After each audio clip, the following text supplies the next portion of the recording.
Tsaka if you're, if you're thinking on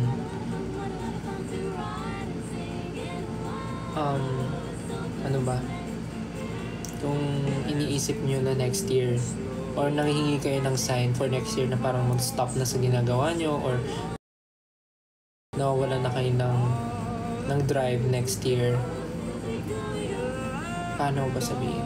Siguro kung nawawalan kayo ng drive next year or parang kung nawawalan na kayo ng gana to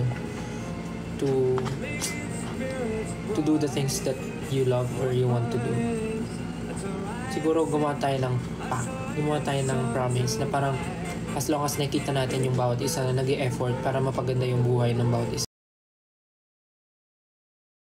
Hanggat nakikita natin ang bawat isa na nagsisipag at nag-e-effort, dapat i-cheer natin ang bawat isa. Dapat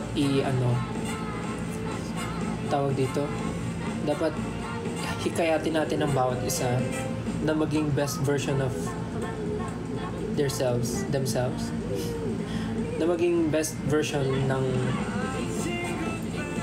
bawat isa. Yeah, let's make a pact. Let's make a promise na we will never stop until we reach yung mga gusto natin sa buhay. Nakakapagod siya, yes, pero kaya nga natin ginagawa ito, di ba? Kasi willing tayo mapagod for the betterment of everyone and our personal likes. Promise. Basta cheer ko kayo palagi. Cheer nyo din ako palagi. Cheer ko kayo palagi.